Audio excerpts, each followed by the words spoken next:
Thanks to everybody for coming out. It's good to see family here, former students, former classmates, online colleagues, former classmates.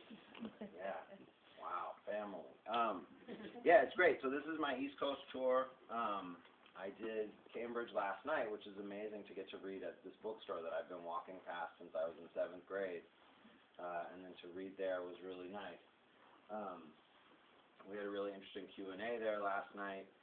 In some ways, because of the fact that the Coop gives out free coffee when they have their readings, and so there's a certain amount of sort of vagrants from Harvard Square that kind of file in just to get the free coffee and check out the reading.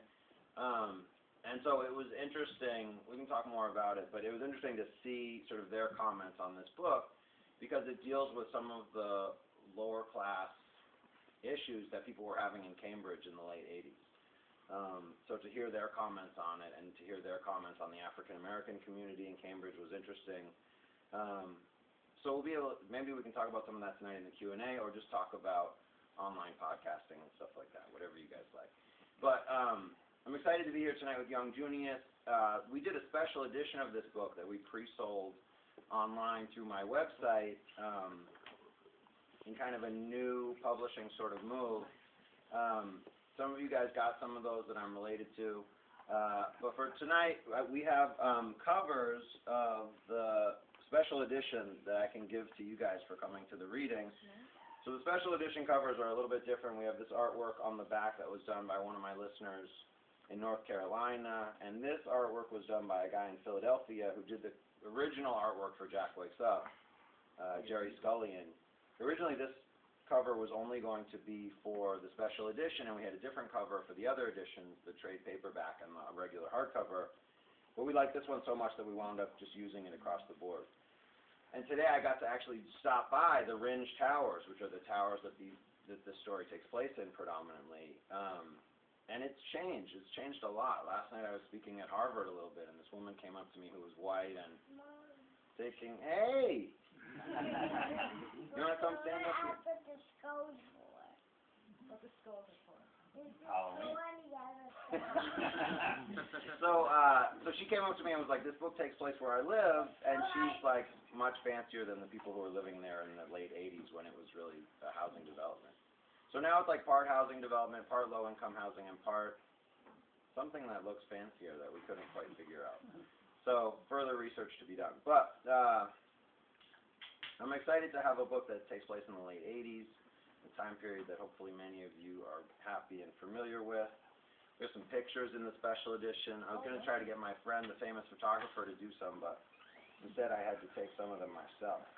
So later on you can tell me what you think of my wonderful photos of the train station. I think they came out pretty well. Yeah, thanks. So I'm going to read from a couple of sections from this book. The thing that really excites me a lot about this book is that in Jack Wakes Up, it was all third person from Jack's point of view. And in this book, I was able to sort of take a wider lens and look at the world of the story through multiple characters' points of view and through their heads and the way that they see it. So tonight I'm going to introduce you to a couple of the different characters, starting with Junius Pons, the main character, who was a minor character from Jack Wakes Up, which hopefully most of you guys have read, and which is on sale here tonight. So the book starts out with Junius, who's 14 years old, getting a gun, and bad things happening from there. And we see throughout the novel sort of what happens as this violence plays out and the consequences come to Junius. So this is where Junius is meeting with Big Willie, who is a guy, basically the guy that gave him the gun. When we were at the Ringe Towers today, it looked like very fancy and nice, and there's a really nice kids' playground with like the foamy thing for the kids to fall on and not break their heads. And this car pulled into the lot, and on the front of the car it said Big Lou, written in like lipstick or something like that. No idea. You can see pictures of it on my Facebook, but no idea what that car's doing. Okay, so at Willie's office in the back of Armando's Pizza, Junius let Elf tell the story. The 9 sat unloaded on Willie's desk, clipped by its side. Willie picked it up and smelled the barrel as soon as Elf started to talk. "This best be good," he said. Elf took his time filling things in, explaining about Derek and Ness more than he had to, and describing in great detail how Lamar changed the situation by pulling his gun. The whole time, Willie stared at Junius, daring him to speak. "I busted shots," Junius said, as Elf told Willie that he squared up with Lamar. The cuts on his face told that story, more than enough said. Willie grimaced. On either side of the desk, Omar and Jackson stood tall. I pulled the gat and Lamar called me out. He had the Glock, so I had to dead it, right? First to deal, first to do, first to die. Willie shook his head. He took a Cool from his pack, tapped it against the desk twice, and then raised it to his lips.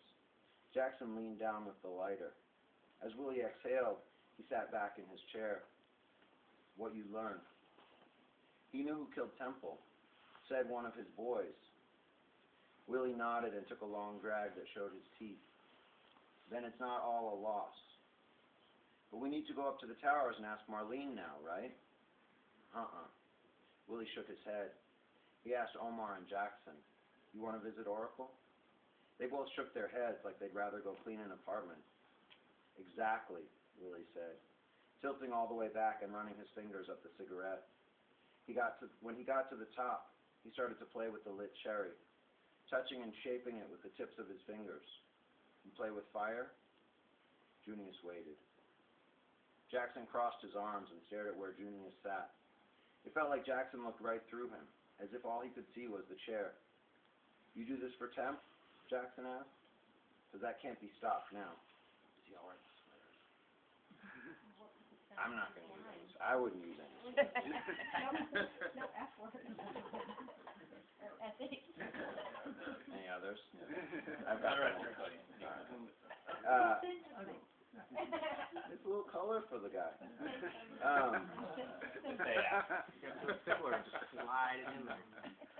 What's that? We end it when we know who did this, Junius said. Willie sucked his teeth. "Easy, young gun. Two things we're not going to do now is get up to Marlene or dead up this Temple business.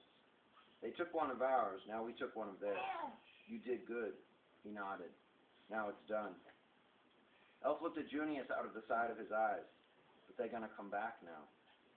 Willie rocked in his chair as he considered his cigarette. Then he angled his head to one side. "They might. And who you think they want?" Elf's shoulders slumped.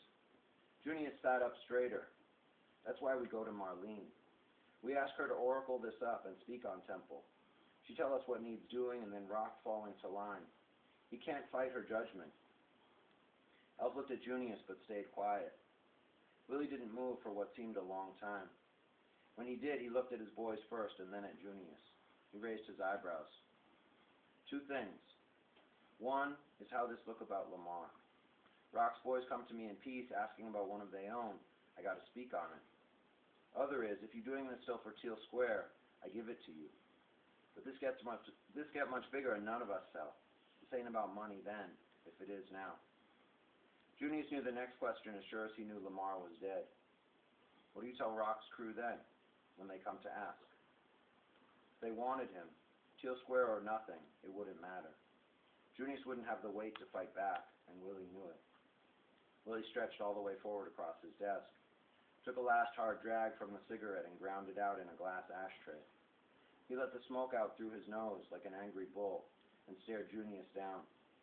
"Only one thing I can say then. Gotta say you went solo, lost it when you heard about your brother. That's the only way I can play the hand." Junius could feel Omar and Jackson getting closer, looming above him. He wanted to look at Elf, but he knew he couldn't break Willie's stare. If Willie was serious, this was his verdict. It was final. If he was kidding, waiting to see how Junius would react, to know what he'd do, he had to sit tight, hold it down while he waited for the joke to break. It didn't. Willie stood up. That's it. He clapped his hands off and wiped his palm on the back of his jeans. Junius knew he still couldn't speak, couldn't ask Willie for a second chance or protection. This was it. He either had to stand and protect himself from Rock with his own strength, go into hiding, or leave town, 3 choices and none of them good. He picked up the 9 that Willie had left on the desk and put the clip back in. Guess I'd be needing this, he said.